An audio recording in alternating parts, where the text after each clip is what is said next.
நம்ம அவருடைய தேர்தல் அறிக்கையை பார்த்து காப்பி அடிக்கிறோங்கிறாரு. அவர்கள் தமிழ்நாட்டுக்கு என்ன செஞ்சிருக்காங்கன்னு பார்த்தா துரோகம் துரோகம் துரோகம். வாங்கின மார்க்கு 0. பாஸ் பண்ற பிள்ளைய பார்த்து எழுதினாலாவது பிரயோஜனம் இருக்கு. நீங்க தேர போறதில்லை இந்த தேர்தல்ல. உங்களுக்கு கவர்னர் வேலை தான். திடீர்னு டெல்லியில இருக்கக்கூடிய பிஜேபி அரசாங்கம் ஆட்சி நாடாளுமன்றத்தை 3 நாள் கூட்டியிருக்காங்க. என்ன பேர் சொல்லி கூட்டியிருக்காங்க? மகளிர் மசோதாவை நாங்க நிறைவேற்ற போறோம்னு சொல்லி கூட்டியிருக்காங்க. அமித்ஷா திமுகவை நடத்தி கொண்டிருக்கக்கூடிய எடப்பாடி பழனிசாமி இதுல என்ன தப்பு? அவங்க என்ன செஞ்சாலும் நல்லதுதான் செய்வாங்க. என்ன நல்லது செஞ்சாங்கன்னு தெரியல. அவருக்கு வேணா செஞ்சிருப்பாங்க. தமிழ்நாட்டுக்கு ஒரு தவறு இழைக்கப்பட்டாலும் பரவாயில்லை என்று சொல்லக்கூடிய ஒரு துரோகியாக அவர் இன்று மாறி இருக்கிறார். முன்னணி market எக்ஸ்பர்ட்ஸுடன் enrich money investor awareness conclave April 25. டிக்கெட்டை இன்றே புக் செய்யுங்கள். தமிழன் பிரசன்னாவை நான் உங்களுக்கு அறிமுகப்படுத்த வேண்டிய அவசியம் இல்லை. எல்லா தொலைக்காட்சியிலையும் வந்து சண்டை போட்டுட்டு இருப்பாரு. கட்சிக்காக சண்டை போடுவாரு இல்லையா? தொடர்ந்து நம்முடைய மேடைகளிலே உரையாற்றக்கூடிய, முரசொலியிலே எழுதக்கூடிய, நல்ல பேச்சாற்றலில் இருக்கக்கூடிய, வாத திறமை இருக்கக்கூடிய ஒருவரை, ஒரு இளைஞரை நம்முடைய முதலமைச்சர் அண்ணன் தளபதி அவர்கள் உங்களுடைய வேட்பாளராக இங்கே உங்கள் கைகளிலே ஒப்படைத்திருக்கிறார்கள். அந்த தமிழன் பிரசன்னாவுக்கு உங்களுடைய மேலான பொன்னான வாக்குகளை உதயசூரியன் சின்னத்திலே அளித்து அவரை வெற்றி பெற செய்ய வேண்டும் என்று உங்களை எல்லாம் நான் வேண்டி கேட்டுக்கொள்கிறேன்.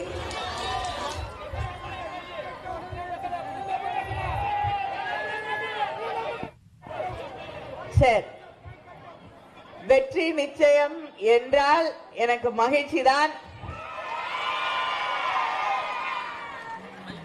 ஒரு நல்ல வெற்றியை, மிகப்பெரிய வாக்கு வித்தியாசத்தான வெற்றியை நீங்கள் பிரசன்னா அவர்களுக்காக உருவாக்கி தர வேண்டும் என்று உங்களை எல்லாம் நான் வேண்டி கேட்டுக்கொள்கிறேன்.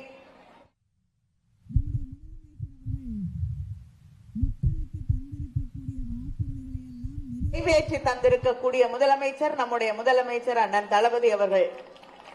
அதனாலதான் நாங்க வந்து உரிமையோடு உங்ககிட்ட வாக்கு கேட்கிறோம். ஒரு மகிழ்ச்சியோடு பெருமையோடு வந்து உங்களிடமே வாக்கு கேட்கிறோம். நாங்க கொடுத்த வாக்குறுதி எல்லாம் நிறைவேற்றிட்டு வந்திருக்கோம். அதனால திராவிட முன்னேற்ற கழகத்திற்கு நீங்கள் வாக்களிக்க வேண்டும் என்று உங்களை சந்தித்து நாங்கள் கோரிக்கை வைக்கிறோம்.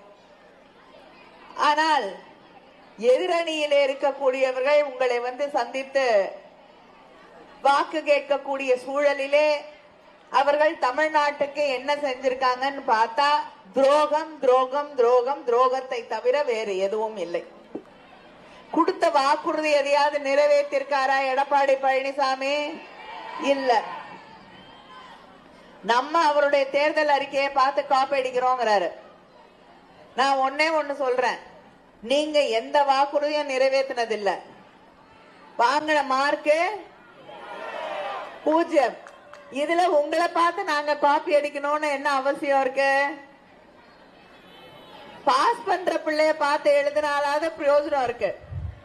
நீங்க தேர போறதில்லை இந்த தேர்தல்ல இல்லையா? உங்களுக்கு கவர்னர் வேலை தான்.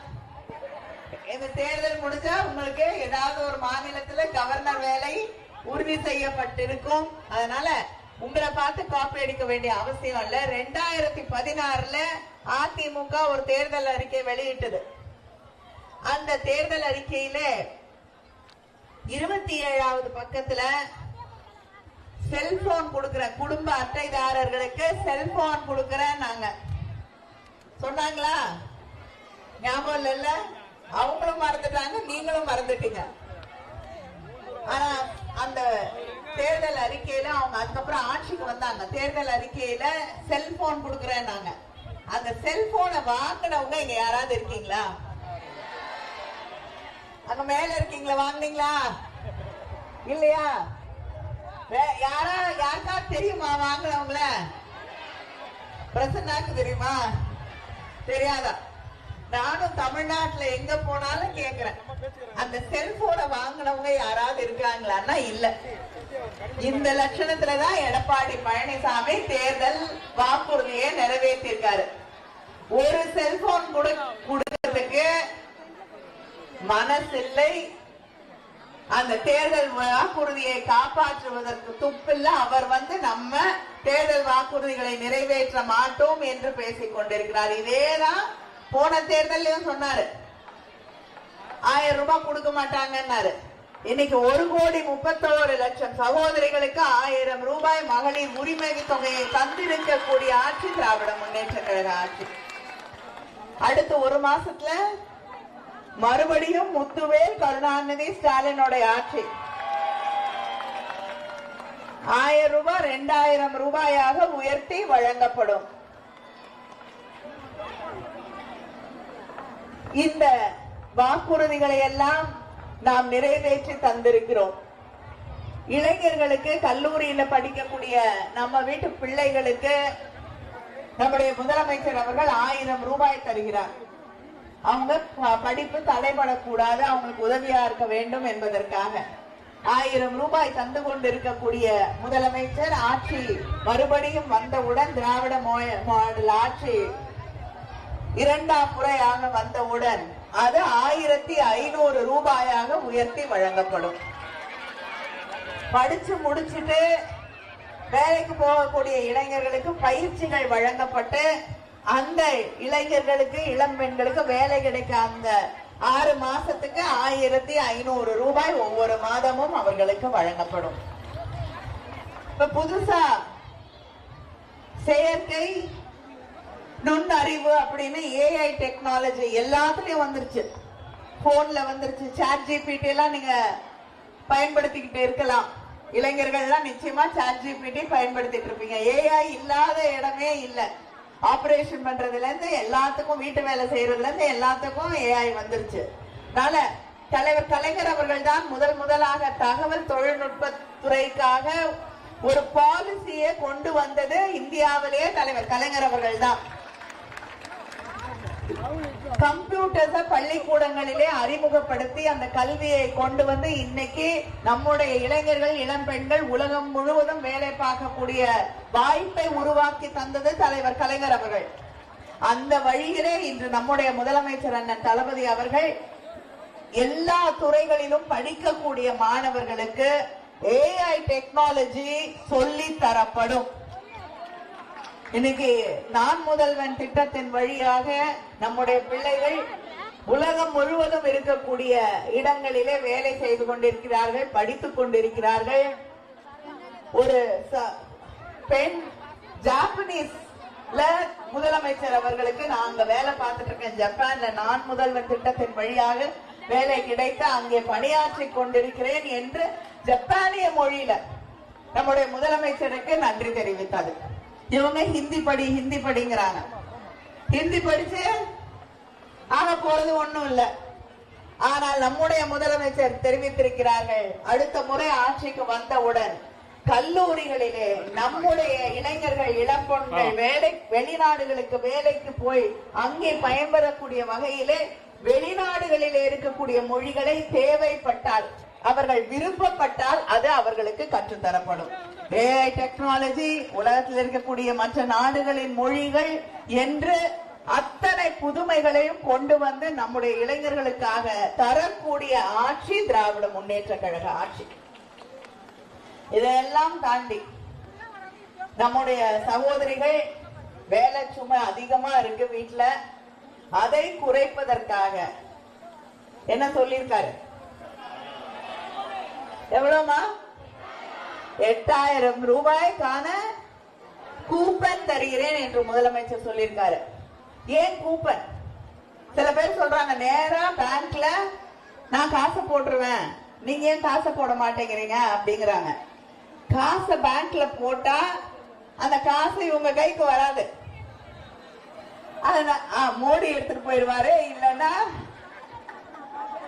இல்லைன்னா அந்த காசு வேற ஏதாவது செலவுக்கு போயிடும். இவங்களுக்கு சகோதரிகளுக்கு தான் தேவைப்பட்டதை வாங்க முடியாது. அதனால நான் கூப்பன் கொடுக்கிறேன். நீங்க விருப்பப்பட்ட கடைக்கு போய் உங்க வேலை சுமையை எது குறைக்கும்?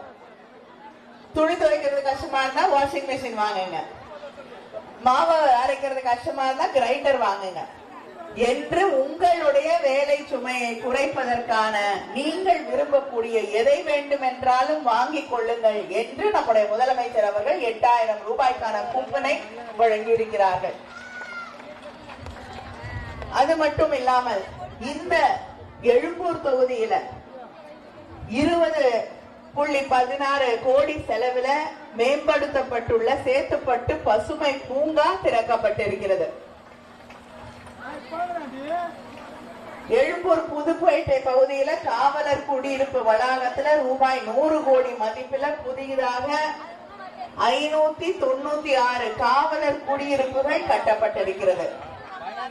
சந்தோஷ் நகர்ல 560 வீடுகள் கொண்ட அடுக்குமாடி குடியிருப்புகள் கட்டப்பட்டு மக்களுக்கு பயன்பாட்டிற்கு தரப்பட்டிருக்கிறது.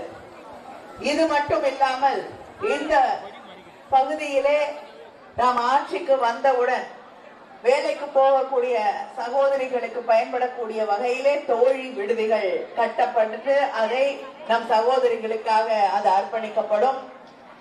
அனைத்து இடங்களிலும் அடுத்த 5 ஆண்டுகளிலே வெள்ள நீர் வடிகால் வசதி செய்து தரப்படும். மெட்ரோ ரயில் நிலையங்களுக்கான போக்குவரத்து இணைப்பு வசதிகள் ஏற்படுத்தி தரப்படும். அது மட்டும் இல்லாம 10,000 பஸ்ஸுகள் பேருந்துகள் வாங்கப்படும். சில பகுதிகளில் பஸ் வரல அப்படின்னு நீங்க வைக்கக்கூடிய அந்த கோரிக்கை இனிமேல இருக்கவே இருக்காது. நீங்க கேட்கறதுக்கு முன்னாடி எல்லா பகுதிகளுக்கும் பஸ் வசதிகள் வந்துவிடும். இதையெல்லாம் செய்து தருவதற்கு எங்களுக்கு மீண்டும் ஒரு வாய்ப்பை நீங்கள் அளிக்க வேண்டும் என்று நான் உங்களை எல்லாம் வேண்டி கேட்டுக்கொள்கிறேன். அது மட்டுமில்லை, இது தேர்தலுக்கான ஒரு கோரிக்கை. அடுத்து தமிழ்நாட்டின் உரிமைகளை பாதுகாக்க ஒரு கோரிக்கையோடு வந்திருக்கிறேன். முதலமைச்சர் அண்ணன் தளபதி அவர்கள் சொல்லி இருக்கக்கூடிய மக்களிடம் வைத்திருக்கக்கூடிய வேண்டுகோள், இது தேர்தல் இல்லை. திடீர்னு டெல்லியில இருக்கக்கூடிய பிஜேபி அரசாங்கம் ஆட்சி நாடாளுமன்றத்தை 3 நாள் கூட்டியிருக்காங்க.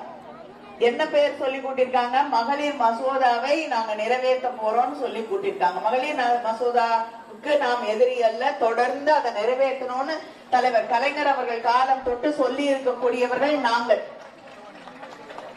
ஆனா மகளிர் மசோதாவை எப்படி நிறைவேற்றுங்க நம்ம கேட்கிறோம்னா, இப்ப இருக்கக்கூடிய நாடாளுமன்ற உறுப்பினர்கள்ல 543 பேர்ல 33% பெண்களுக்கு ஒதுக்கீடு செய்யுங்கள் என்று கேட்கிறோம். ஆனா அவங்க என்ன சொல்றாங்க? நாங்க அங்க இருக்கக்கூடிய அந்த நாடாளுமன்ற உறுப்பினர்களுடைய எண்ணிக்கையை அதிகப்படுத்தி அதுக்கு பிறகு எந்த மாநிலத்துக்கு எவ்வளவுன்னு பிரிச்சு கொடுத்த அதுல 33% பெண்களுக்கு கொடுப்போம். நம்ம என்ன கேட்கிறோம்? ஒரு பானை சோறு இருக்கு, அதுல பெண்களுக்கும் கொஞ்சம் கொடுங்க. நியாயமா அவர்களும் பசியோடு இருக்கிறார்கள், அவர்களுக்கு என்று ஒரு நியாயம் இருக்கிறது, நீதி இருக்கிறது, அவர்களுக்கும் உரிமை இருக்கிறது. அதனால அதில் அவர்களுக்கும் ஒரு பங்கு கொடுங்கிறோம். அவங்க என்ன சொல்றாங்கன்னா, நான் பெரிய பானையா எடுத்துட்டு வந்து பெரிசா சாப்பாடு செய்து அதுக்கப்புறம் அதுல இருந்து கொஞ்சம் பிரிச்சு கொடுக்கறேங்கிறாங்க. இது எந்த விதத்திலே நியாயம்? அது மட்டும் இல்லாமல் இப்படி இந்த தொகுதி மறுசீரமைப்பு செய்யக்கூடிய நேரத்திலே தமிழ்நாடு பாதிக்கப்படுகிறது. நம்முடைய எம்பிக்களுடைய எண்ணிக்கை குறைக்கப்படும். இது குறைக்கப்படவில்லை என்றால் வட இந்தியாவில் இருக்கக்கூடிய எம்பிக்களுடைய எண்ணிக்கை அதிகரிக்கப்பட்டு நம்முடைய எண்ணிக்கை அதற்கு ஈடாக அதிகரிக்கப்படாமல் நாம் பாதிக்கப்படுவோம். இப்ப 39 எம்பிக்கள் இருக்கும். அதனால் அங்கே எதிர்த்து பேச முடிகிறது. நமக்கு எதிரான ஒரு மசோதா கொண்டு வரும்போது நாம் போராட முடிகிறது, வாதாட முடிகிறது. ஆனா அவங்க 800க்கு மேல எம்பிக்களோட எண்ணிக்கையை அதிகரிச்சுட்டு நமக்கு 50 பேரை கொடுத்தாங்கன்னா நம்மால் அந்த 800 பேரை எதிர்த்து எப்படி போராடி வாதாடி தமிழ்நாட்டுக்கான நியாயங்களை கொண்டு வர முடியும் என்று நாம் சிந்தித்து பார்க்க வேண்டும். அதற்காகத்தான் முதலமைச்சர் அவர்கள் தொடர்ந்து நியாயமான தொகுதி மறுசீரமைப்பு செய்ய வேண்டும். தமிழ்நாட்டிற்கு மக்கள் தொகையை குறைத்திருக்கக்கூடிய நம்மை போன்ற மாநிலங்களுக்கு நியாயம் கிடைக்கக்கூடிய வகையிலே அதை செய்ய வேண்டும் என்று தொடர்ந்து சொல்லிக் கொண்டிருக்கிறார், போராடி கொண்டிருக்கிறார். தெலுங்கானா முதலமைச்சர் ரேவந்த் ரெட்டி, கேரளா முதலமைச்சர் அவர்கள் எல்லாம் நம்முடைய முதலமைச்சரோடு இன்று இணைந்து நாங்களும் போராடுவோம் என்று தெரிவித்திருக்கிறார்கள். ஆனால் தமிழ்நாட்டில் இருக்கக்கூடிய அமித்ஷா திமுகவை நடத்தி கொண்டிருக்கக்கூடிய எடப்பாடி பழனிசாமி என்ன சொல்றாரு? இதுல என்ன தப்பு? அவங்க என்ன செஞ்சாலும் நல்லதுதான் செய்வாங்க. என்ன நல்லது செஞ்சாங்கன்னு தெரியல, அவருக்கு வேணா செஞ்சிருப்பாங்க. ஆனா அவர்கள் சொல்லுவதை நாம் ஏற்றுக்கொள்ள வேண்டும். தமிழ்நாட்டிற்கு ஒரு தவறு இழைக்கப்பட்டாலும் பரவாயில்லை என்று சொல்லக்கூடிய ஒரு துரோகியாக அவர் இன்று மாறி இருக்கிறார். நம்முடைய முதலமைச்சர் அவர்கள் தெரிவித்திருக்கிறார்கள், இது தேர்தல் என்பதை விட்டு தமிழ்நாட்டின் உரிமைகளுக்காக போராடுவோம். ஒவ்வொரு தமிழகத்தில் இருக்கக்கூடிய வீட்டிலும் நம்முடைய உரிமைகள் பாதிக்கப்படுவதை கண்டித்து கருப்பு கொடி ஏற்றப்பட வேண்டும். தமிழர்கள் ஒருமித்த குரலிலே இதற்கு எதிர்த்து நின்று போராடுவார்கள் என்பது டெல்லி வரை கேட்க வேண்டும் என்பதுதான் நம்முடைய முதலமைச்சர் அவர்களுடைய கோரிக்கை. இங்க இருக்கக்கூடிய அத்தனை பேரையும் நான் தெரிவித்துக் கொள்கிறேன். தமிழ்நாட்டிற்கு போராடக்கூடிய, தமிழ் மக்களின் உரிமைகளுக்காக போராடக்கூடிய, இந்த மண்ணின் பெருமைகளுக்காக போராடக்கூடிய, இந்த பிள்ளைகளுடைய எதிர்காலத்திற்காக போராடக்கூடிய ஒரே இயக்கம் திராவிட முன்னேற்ற கழகம். திராவிட முன்னேற்ற கழகத்தை பலப்படுத்த, நம்முடைய முதலமைச்சர் அவர்களின் கரங்களை பலப்படுத்த இந்த தொகுதியிலே நம்முடைய வேட்பாளர் தமிழன் பிரசன்னா அவர்களுக்கு, அவரும் இதற்காக தொடர்ந்து போராடக்கூடிய ஒருவர், அவருக்கு உங்களுடைய மேலான பொன்னான வாக்குகளை உதயசூரியன் சின்னத்திலே அளித்து அவரை வெற்றி பெற செய்ய வேண்டும் வேண்டும் வேண்டும் என்று உங்களை எல்லாம் வேண்டி கேட்டுக்கொள்கிறேன். நன்றி, வணக்கம்.